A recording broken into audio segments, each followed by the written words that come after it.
Hello, and welcome to the new episode of ED Extra.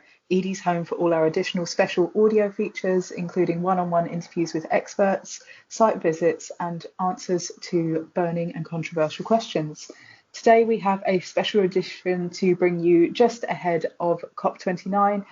Here to give us a great preview of the summit, I have on the line Ed Rhys-Jones. He is an expert partner in BCG's Climate and Sustainability Practice, co-lead of the BCG Centre for Sustainability Policy and Regulation, the company's global lead for climate COPs, and a former UK diplomat.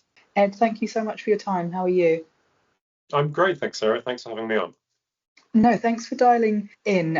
It's our first time meeting, so as much for me as for our listeners, it'd be great to have a bit of a brief introduction to yourself and your experience in terms of all things UN climate COPs.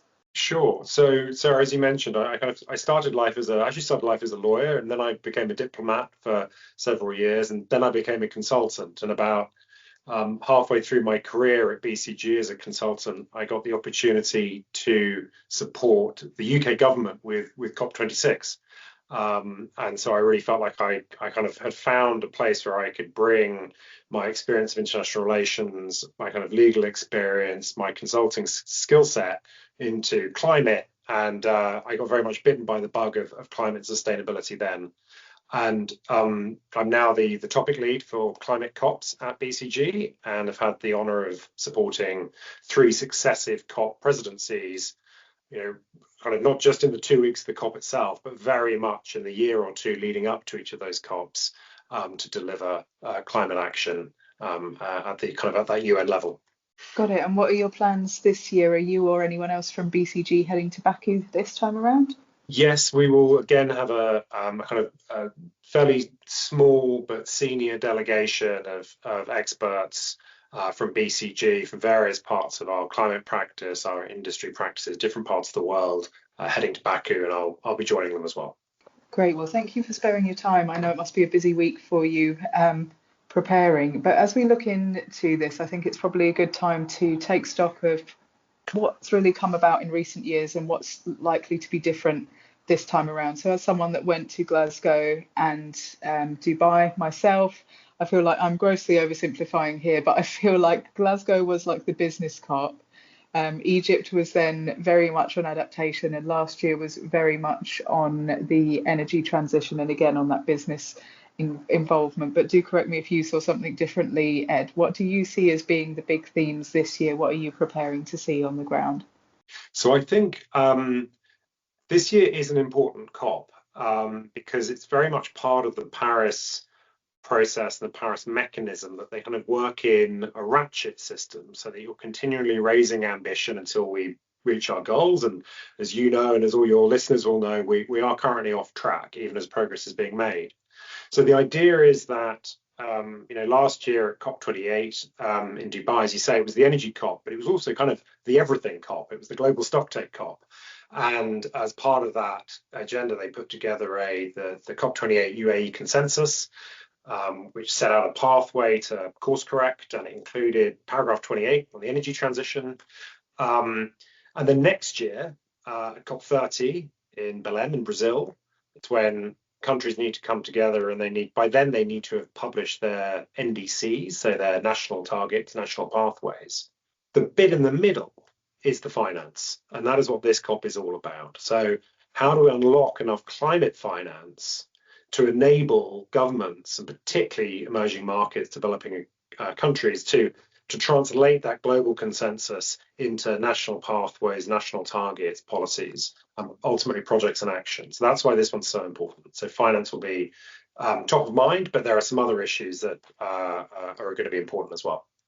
Yeah, I'm sure we can come back to that, but I wanted to touch on that finance piece first of all. So finance is always a bit of a sticking point, always something that people describe as like the hard slog. The previous international finance goal went unmet for more than a decade.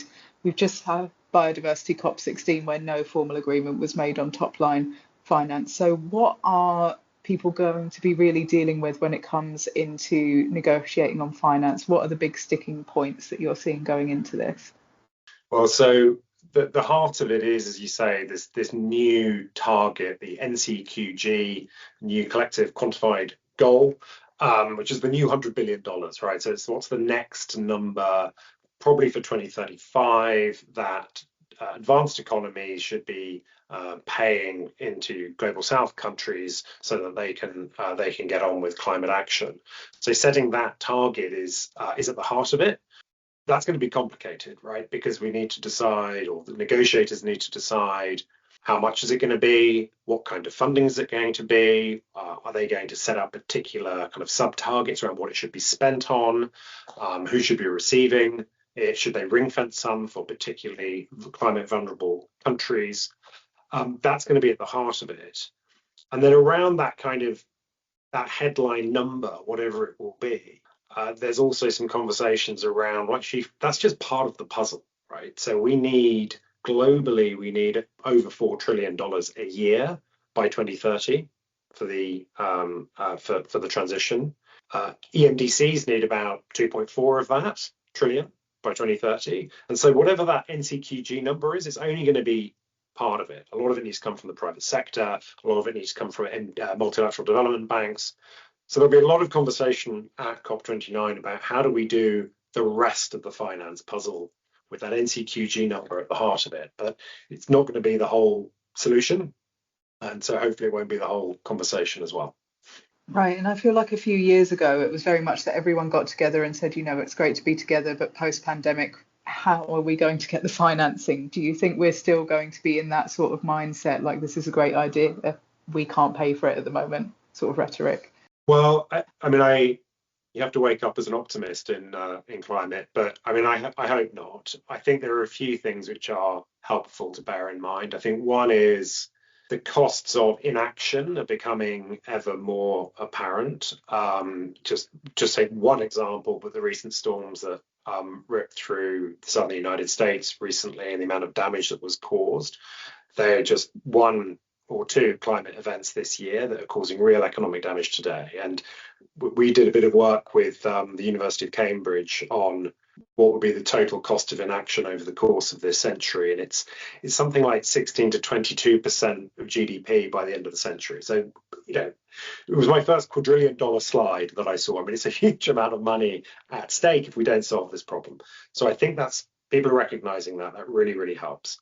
I think the other thing that's really hopeful is that there's a recognition that it's not just simply about writing checks from taxpayers in advanced economies to governments in the global south. There's a whole raft of things that needs to be done around finance, particularly about mobilizing private sector capital, right? So if you can use small amounts of public sector money to unlock private sector funding into projects that actually do produce returns because they're producing power and other kind of economic goods, then I think we can make progress. There's been a lot of effort and a lot of progress being made there. So we need to kind of expand the conversation, and then I think we can make some real progress. Got it. And what do you expect this year in terms of the involvement of businesses and private financiers? I know you said it's really clear that they need to be involved. They've got a lot of heavy lifting to do. They increasingly see the benefits and the necessity of doing that. So do you expect a lot of businesses and financiers to be in Baku this month?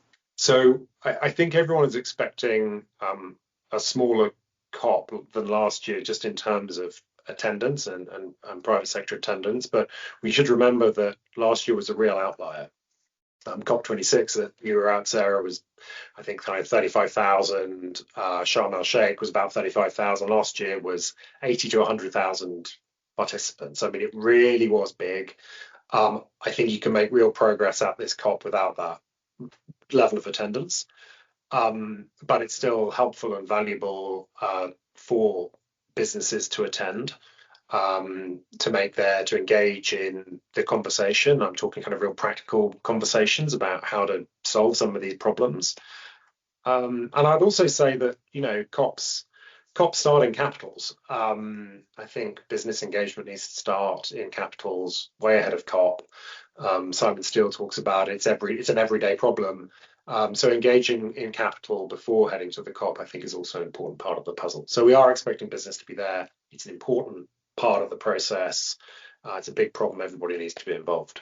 Yeah, I think it's so important that you mentioned that it can feel a bit like a 2 week circus and then there's nothing going on the rest of the year, which is absolutely not the case. But we've probably got people listening that are heading to COP and APAC to make the case to their board about it's really worth it.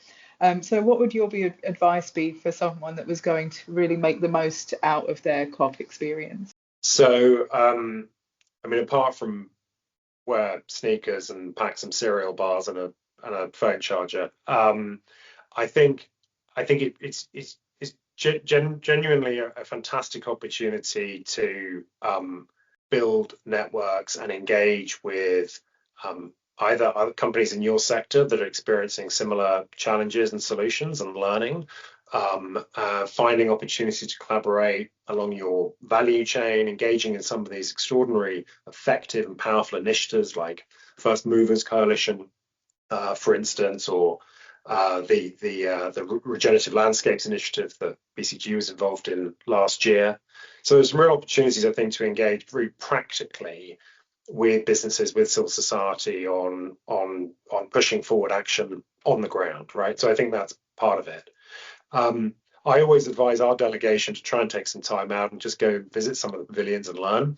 You have some of the you do have all the greatest climate minds there, and so going and learning something you didn't know, I think is really important.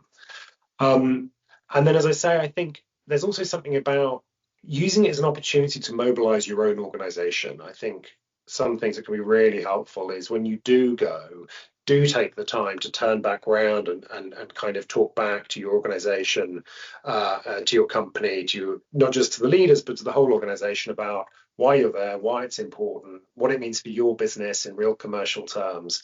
So it's a good opportunity to mobilize internally as well, I think. Got it. And I was going to ask as well whether you think that opportunity exists for businesses that aren't going. We see a lot of businesses sort of scrambling to do something internally around Earth Day, but do you think we could make better use of the COP to do some big picture thinking, even if we're not going? Yeah, that's a great question. I mean, more and more of it is now kind of available online. Many of the big pavilions webcast their events, obviously the big presidency events and so on. But I think just taking the opportunity to take stock of where we are and what's the direction of travel and how we should be responding, I think it is a moment, particularly in some respects, actually in the week after the dust has settled. What's just happened and what does it mean for us? I think that's a lot of the conversation that I have with our clients is what does it mean for us? Where do we need to be going next? And I think that's worth doing. Yes, well, watch this space on ED as we try and make that really big global agreement bite-sized for businesses when it does come. But for now, Ed, I think I better let you get going and finish your final preparations for heading to Baku. I hope you have a really productive COP, and thank you very much for taking the time to come on ED Extra today. Thanks, Sarah. It's a great pleasure.